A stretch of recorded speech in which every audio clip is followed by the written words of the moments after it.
Hello everybody, thank you so much for tuning into my channel today. If this is your first time here, welcome. My name is Lydia, and if you're one of my amazing returning subscribers, welcome back. Today I'm going to be reviewing Versace Dylan Turquoise. So if you guys want to see this fragrance review, go ahead and stay tuned.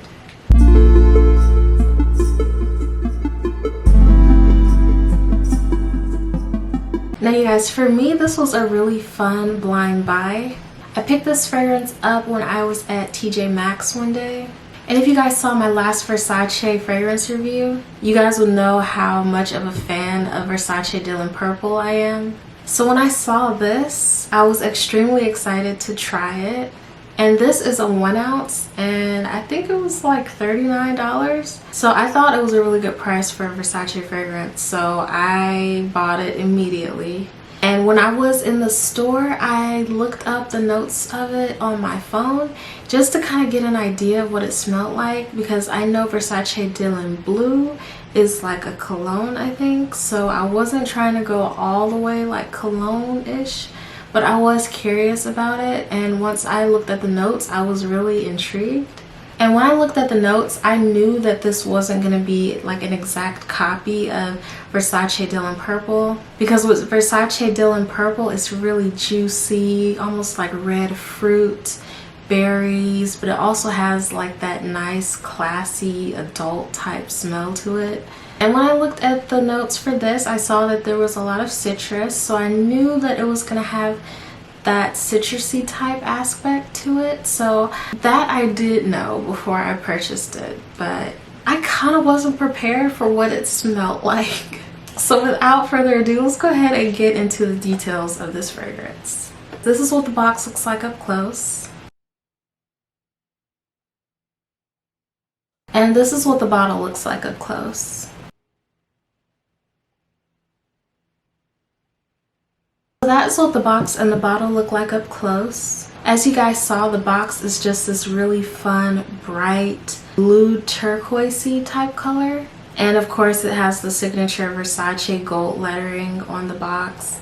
It's not really raised though. The little print around the bottom is raised, and Dylan Turquoise is raised. All of the other writing isn't, so I just thought that that was a little different.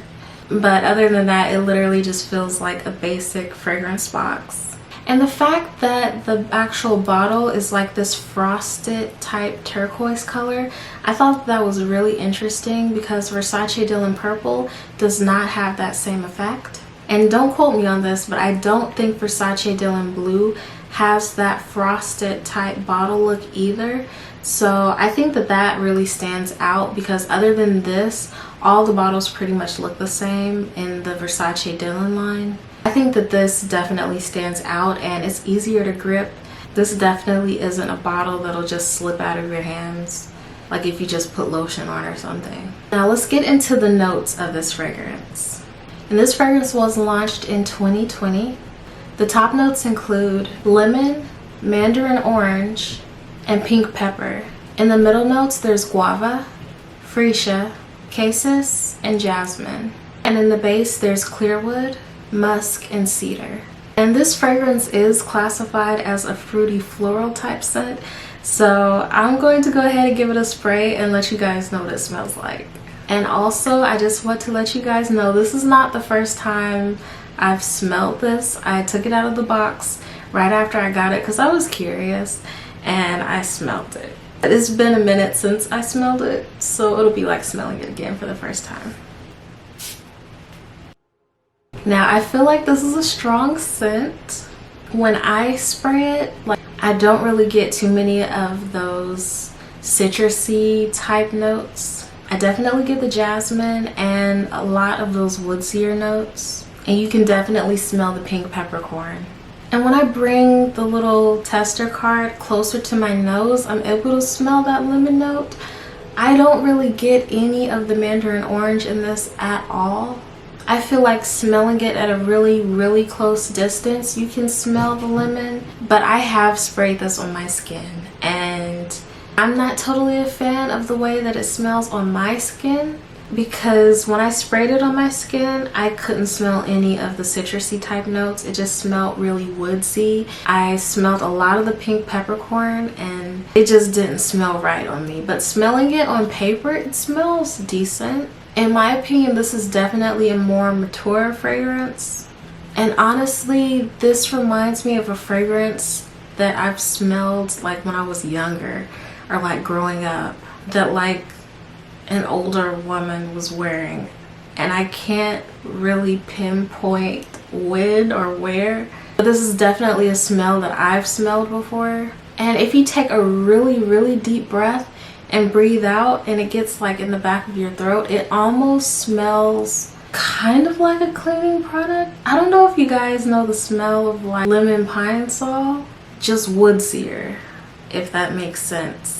Like you can definitely tell from the paper that there is some type of citrus note in there, but those woodsy and muskier notes really stand out to me. So if you're someone who loves woodsier, deeper fragrances that are still kind of considered a fruity floral but don't have as many fruity, juicy type notes, I think that this is a really good option. I'm not totally a fan of this fragrance, but it is still a beautiful, well-crafted fragrance. And I know that I've smelled this before, but it was just launched in 2020, but I know I've smelled something like this when I was younger, and it's literally driving me crazy. But it's really pretty. To me, this isn't totally a summer type scent. I feel like in the summer it would definitely be good for either a special occasion or a night out. But I feel like this fragrance would work a lot better during the fall, winter, and spring months. And the longevity of this fragrance, like a lot of Versace's fragrances, is insane. This literally lasts on my skin for hours. Like I want to say I got a good 8 hours out of this fragrance. I was still smelling myself. Like I would move a certain way and I would be like, oh my gosh, like there it is again. And I feel like it's like that sometimes. If I spray a fragrance that I'm not totally a fan of on myself, those are always the ones that just last forever. This is still a beautiful scent. It's just not my type of scent and it doesn't really work well with my body chemistry. But I'm really happy that I have it in my collection. I'm happy that I tried it out. And I'm also happy that I was able to get it for a really good price at TJ Maxx.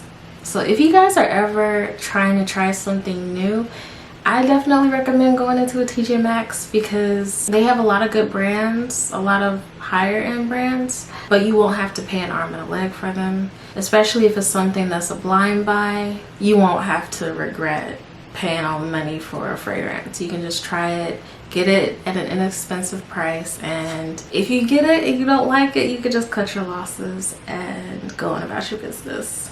I don't think my mom has smelled this or worn it yet because I have had it sitting inside the box on my fragrance shelf just because I was waiting on doing a review for you guys on it. I feel like this is something that she would like. I'm not a fan of it. I like juicy, fruity, fresh, bright, sometimes mysterious. But this is definitely something that just does not smell good on me. And it's still a very pretty scent though. So guys, that was my review of Versace Dylan Turquoise. If you guys have tried Versace Dylan Turquoise or any of the other Versace Dylan fragrances, let me know what you guys think about them down below in the comment section. And also, if there is a Versace fragrance that you guys think I should try next, let me know. And also, I will have this fragrance linked below in the description box so that even if you can't find it at your local TJ Maxx, you could always come to my video and purchase it for yourselves. So you guys, I hope that you really enjoyed this video, and as always, I hope to see all of you guys next time. Bye.